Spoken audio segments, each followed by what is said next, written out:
Recorded in Studio 158 in beautiful Huntington, Massachusetts, this is Gateway News Network.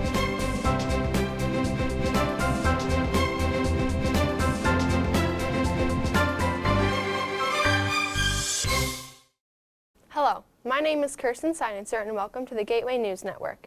In the headlines today, we have a special Thanksgiving broadcast starting off with school-related stories on College Awareness Week and the upcoming holiday brunch and concert. Next, we'll have a piece on a 3 to 4 mile wide comet named Ison, and then stories on why Native Americans are against the NFL football team, the Redskins.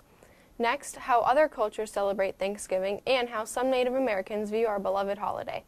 Finally, to end the broadcast, we have Casey with a story about when holiday music should be played, and also a piece on President Kennedy. Enjoy! This week is College Awareness Week here at Gateway Regional. Wednesday's events will include an alumni college fair in the cafeteria. Block 2 for seniors, Block 3 for juniors, Block 4 for Block 4 for sophomores, and Block 5 for freshmen.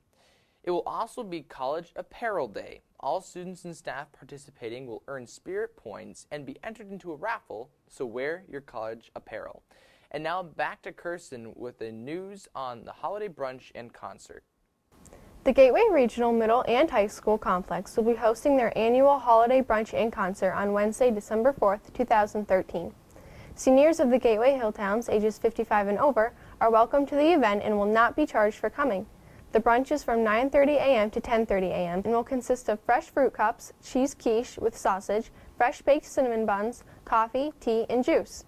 Afterwards, a concert in the Gateway Performing Arts Center will begin at 10:30 a.m. until 11:45 a.m. The concert choir will be performing holiday music as well as songs from the movies Brave and The Hunger Games. Then show choir will sing music from the film The Snowman, and Gateway's band will also be performing. Anyone planning to attend should call their town contact person, and parking will be available at the Gateway Complex at 12 Littleville Road, Huntington, Massachusetts. More information should be accessible at the Gateway website, grsd.org, and news along the yellow bar. Now to Adam with news on a newly discovered comet. A 3 to 4 mile wide comet named Ison is hurtling towards the sun and will get close enough to get up to 5,000 degrees. That's hot enough to melt iron. As a relative comparison, Halley's Comet is around 7 miles wide. It's very rare that a comet survives a brush with the sun, but scientists are saying that this one just might. The comet also has increased rapidly in brightness and is now visible to the naked eye at night. Scientists say that it might even become brighter than the moon. If the comet does not survive its brush with the sun on the 28th, then all we'll see here on Earth is a bright flash. Remember to look up on the 28th and see Comet Ison. Now, back to Kirsten. Recently, there's been complaints about Washington, D.C.'s NFL team, the Redskins. The Oneida Indian Nation, located in Oneida, New York, created a Change the Mascot campaign. Ray Halberter, an Oneida representative and leader of the campaign, said that the use of the R word leaves the Oneidas disappointed. They have asked Roger Goodell, commissioner of the Redskins, and Daniel Snyder, owner of the team, to visit their homelands, and have also written a letter to Goodell explaining his goal to finally halt the destructive effects of the R word on our people and Native peoples everywhere. According to the San Francisco Chronicle, the NFL will not be using Redskins when referring to the football team. Now, back to Adam. Thanksgiving Day is a day for family and feast, and was originally a harvest festival. Much like most things, it started with the Greeks and Romans. Every autumn, the Greeks would feast for 3 days in the name of Demeter, the goddess of corn and grain. The Romans would also celebrate to a god named Ceres. The Romans would have music, games, sports, and even parades.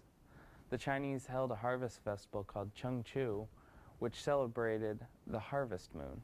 They would feast with family on these small, round, yellow cakes called mooncakes. In the Jewish culture, they'd build a hut out of branches called a sukkah and eat under it for 8 days. This tradition has been celebrated for almost 3,000 years. The ancient Egyptians celebrated in honor of Min, the god of vegetation and fertility. The British Isles celebrated with a day called Lammas Day. Everyone would bring a loaf of bread made from the first wheat's harvest to the church, and the church would bless the bread in thanks for that year's harvest. Thanksgiving Day is also related to the Puritans' practice of setting apart individual days of Thanksgiving, typically after times of hardship. Thanksgiving Day has very humble beginnings, but has blossomed into a holiday for many to enjoy. Happy Thanksgiving. And now, back to Kirsten. Americans think of Thanksgiving as a celebration of the Pilgrims surviving with the help of the Wampanoags. But what do Native Americans think about this holiday? To many, it's a day of mourning, while others still celebrate.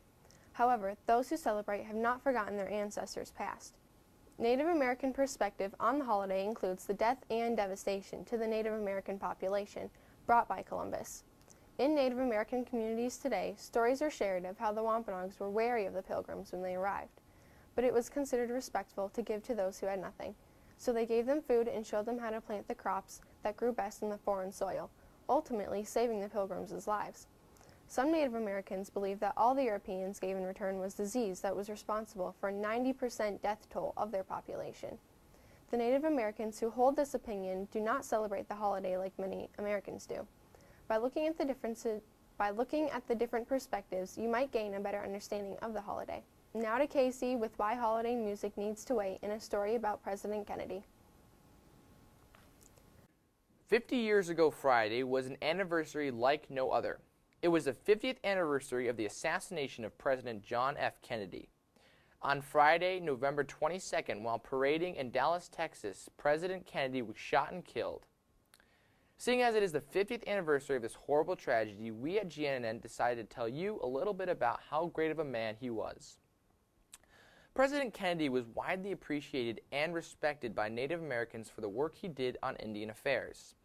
He signed bills to build Native American schools and came up with plans to help Native Americans have a better life.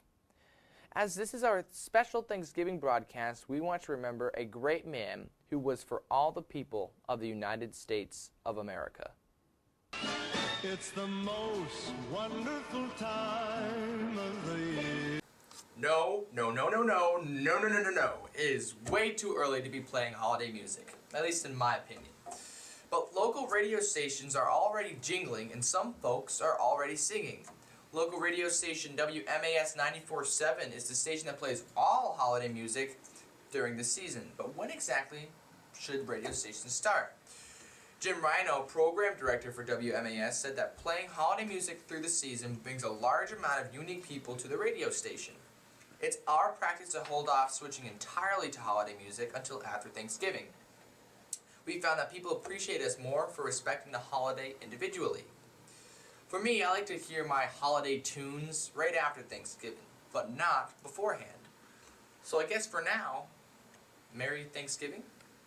Thanks for watching this week's broadcast, and stay tuned for our next broadcast in December. Have a happy Thanksgiving.